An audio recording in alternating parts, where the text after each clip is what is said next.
Hello students, good evening to all of you. So here I'm going to discuss this question number 6 और 2023 mains के paper में पूछा गया from thermodynamics. So question कुछ इस तरह से है. 1 gram of liquid is converted to vapor at 3 into 10 power 5 pascal pressure, and if 10% of heat supplied is used for increasing the volume by 1600 centimeter cube during this phase change, then the increase in internal energy in the process will be. So students यहाँ पर basically हमने कुछ work किया है and means यहाँ पर volume change किया है बाय 1600 सेंटीमीटर क्यूब, और इसमें जो है वो 10% जो है हीट सप्लाइड का, जो टोटल हीट सप्लाइड है उसका 10% वर्क को परफॉर्म करने में इस्तेमाल हुआ है.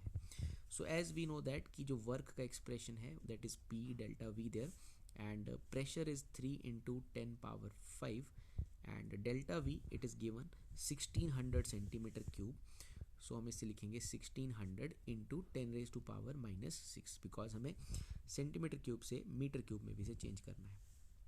So then this is the work done there. So when we solve this 10 power 5 है, ये 10 power-6 है, सो एक ज़ीरो यहाँ से और ये आपस में कैंसिल हो जाएंगे. सो हमारे पास आएगा 480 जूल देयर. सो ये जो है वहाँ पर वर्क परफॉर्म किया गया है. It means that 480 joule of heat is being used there in performing the work.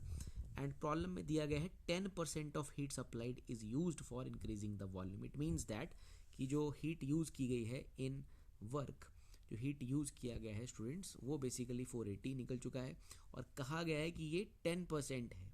So it means that जो टोटल हीट हमारे पास है, फिर तो टोटल हीट हमारे पास है, it means that 4800 joules there. क्योंकि प्रॉब्लम में कहा गया है कि ये जो वर्क परफॉर्म किया गया उस वर्क के लिए जो हीट यूटिलाइज हुआ है वो हीट सप्लाइड का 10% है. तो हीट यूज़ किया हमने 480 जूल्स. इट मीन्स दैट जो टोटल हीट है वो 4800 जूल्स है. अब 480 जो है वो हमारे पास 480 जो है वर्क परफॉर्म करने में हो गया, 10% यहाँ खर्च हो गया, टोटल अपने पास 4800 है. यानी कि जो 90% ऑफ हीट है, 90% ऑफ हीट है, it is being used in changing the internal energy. वो इंटरनल एनर्जी को चेंज करने में इस्तेमाल हुआ है या इंक्रीज करने में इस्तेमाल हुआ है.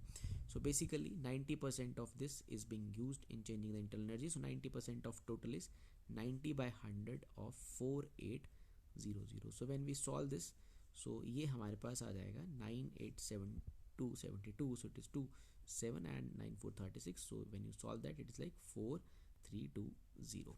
So 4320 joule is the answer for this problem. That is option B there. So the increase in internal energy in the process will be 4320 joule. So total heat का 10% आपने इस्तेमाल किया change in doing the work there, यानी कि जो volume change किया, तो यहाँ से आपने पहले वो 10% निकाला, फिर 10% से आपने टोटल हीट निकाल लिया.